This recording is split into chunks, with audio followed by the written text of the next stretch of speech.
Last night, England got knocked out of the World Cup in the semi-finals by Argentina, and today we're just going to be talking about what went wrong. Before I get into this, I do just want to say Argentina deserved the win, and if there's any Argentina fans watching, congratulations.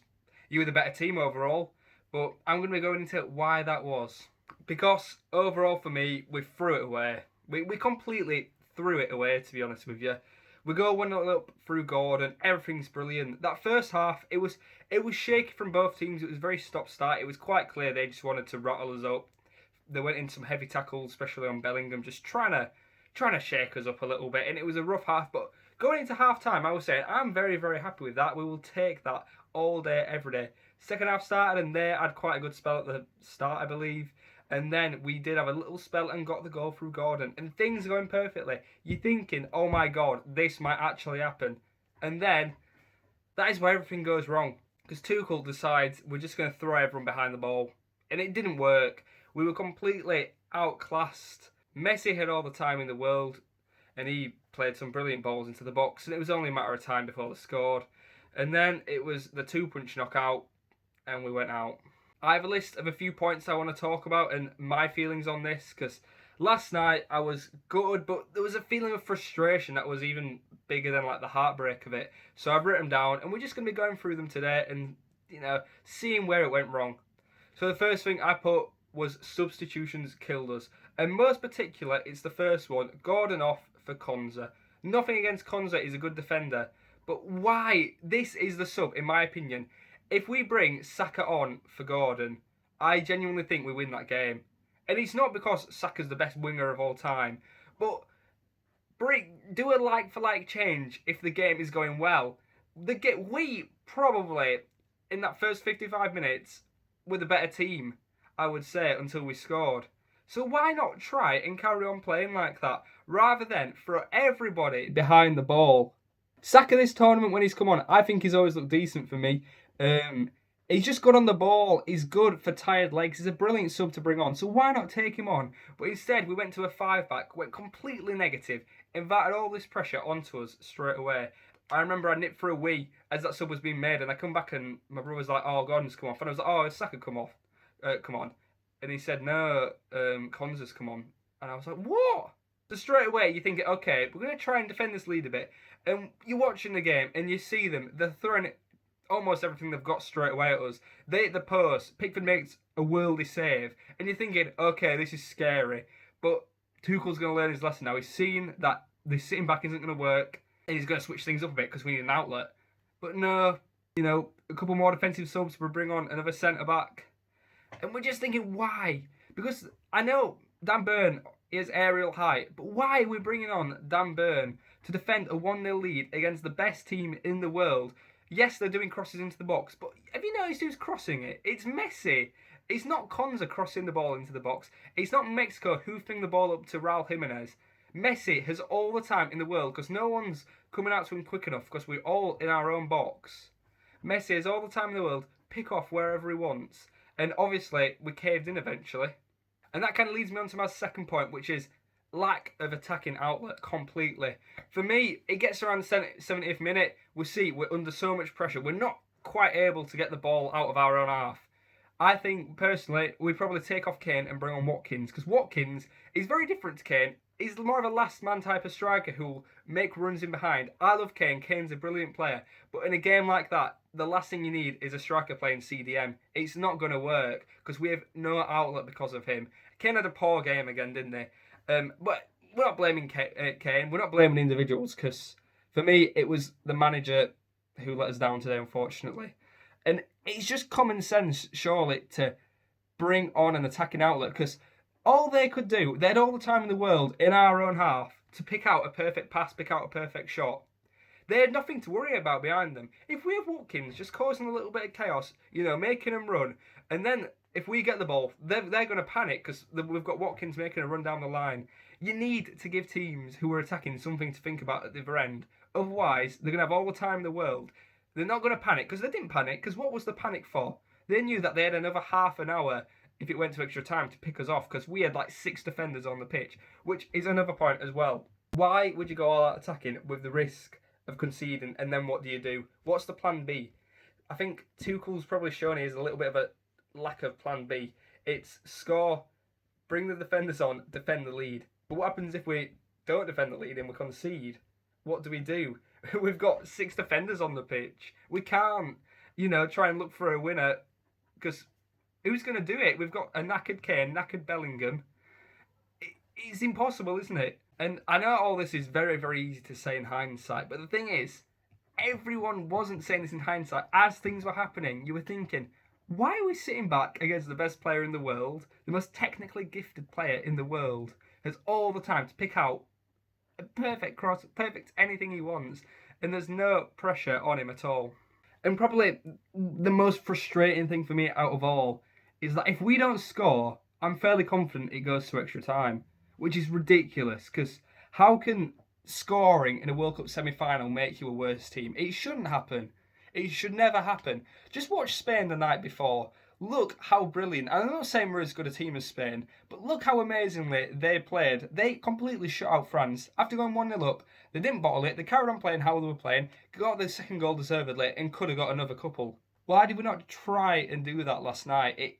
It's so painful to see. We're playing so well. I'm so happy with the performance. They're obviously going to push on. And don't get me wrong, a little bit of, we're going to be a few yards further down the pitch, aren't we? Because they're attacking. That's what's going to happen. But you soak up the pressure and you try and hit them on the break. You try and, carry on playing the way you're playing that got you in front. It's the oldest thing in the book.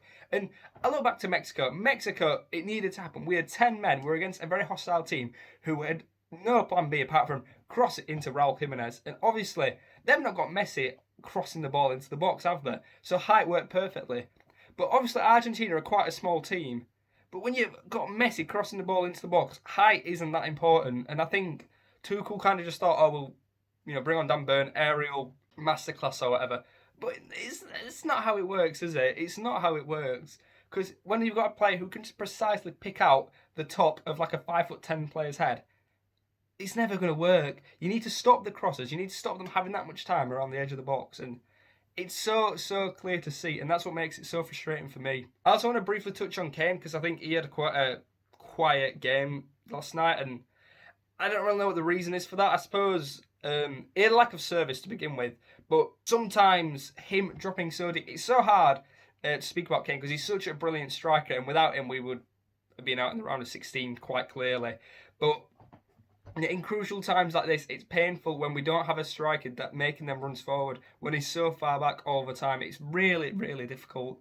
I saw a few complaints as well about Pickford for the first goal. His positioning was probably a little bit off, but they've smashed it. And I think the blame needs to be on the players and then before them on the manager for making them sit back.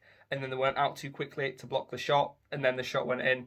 Maybe Pickford, another keeper might save that, but Pickford made some great saves in this game and the last game. So I think overall, he's done his bit, Pickford, hasn't he? Declan Rice going off as well was also disappointing. I think we looked worse when he came off, but he's played too many games. His legs will be absolutely knackered. That's the thing. And, we've not really been a threat from set pieces. I think we scored from one corner against Croatia, was it? And that's all I can remember. We've not looked dangerous from any sort of free kick or anything like that, which is so weird when you have him on the pitch. But he just looks so tired when he's going to take them. I can't even remember him actually taking them yesterday. I think it must have been someone else because he's just so tired and obviously he was battling an illness as well for the last game. So it's heartbreaking really that he's not managed to properly play like he normally does. Jed Spence, you are a national hero, and I've been blasting the total eclipse of Jed Spence over and over again just because I love that man. He's been brilliant. He's not really had a bad game, and his last couple of games especially were amazing. That tackle after we scored, that was the moment for me where I thought, oh my God, we might actually do it. He just full on took him out in the box, but it was a brilliant, brilliant tackle. And I want to go back to that moment and that moment of thinking, oh my God, they've not scored that. We might actually do it. We might actually do it. But looking back at the same time, maybe conceding earlier might have helped us because we might have realised, right, we can't defend a 1-1 draw for this long. It's the regrets, isn't it? And it's, everyone seems to know the score. They've seen it all before. It could not be more present. First of all, Croatia 2018, we go 1-0 up, and then that's probably due to a lack of quality in the squad. They come back and we lose. That one was just, you can't really blame anyone for that, can you? It just happened. the squad were knackered. And then you look at the Euros, Italy, and this feels like a carbon copy of that game. We go 1-0 up, we panic, and we just sit back, invite the pressure. Obviously to not that extent, but kind of the same old story. And then the World Cup against France, we were unlucky to lose. That were just unlucky. That was no one's fault. Probably one of the best England performances in a World Cup, despite losing. And then Spain in the 2024 Euros, Spain were just the better team, weren't they? We were rubbish that tournament and deserved to lose. But I'm still disappointed we didn't push on after we equalised through Palmer. And then this game, I feel like I've never seen such a glaringly obvious mistake from a manager, and that's what it is. And I have been a really big fan and a really big defender of Tuchel this entire tournament. That Mexico game management was absolutely unbelievable, and you might argue he's tried to do the same thing again. That's correct, but he's tried to do the same thing against Argentina. We were causing them problems with our pace. We were getting in behind. So why not just watch that and think, let's keep an attacking threat on. Let's just do it. Let's get Watkins on. Let's get Saka on. Give them something to worry about at the other end so they can't commit all the players forward. Can't, relax on the ball. Make them rush it. Because when they're rushing, they're not going to be as good. Catch them on the break. We had one chance to catch them on the break and we absolutely fumbled it. And that was it. And it was heartbreaking. So where does Tuchel stand now is the question. Because I feel like he's broken a lot of trust with this last game. Just because of how glaringly obvious it was that we were making a mistake. It's so frustrating. It's more frustrating than it is heartbreaking. Because I really thought this time we were going to do it. Although my prediction video says differently. Because I predicted the World Cup at the start. And I did have England versus Argentina in the semi-finals. England-Argentina. Messi, last minute of normal time. But Tuchel, I've been so impressed with him until this moment. And this is his biggest test. This is such a managerial mistake, though. This is, it feels like it takes away from all the brilliant things he's done against Mexico. It's the mistake of the mistake, isn't it? I could go on about for hours how frustrating it is. How that...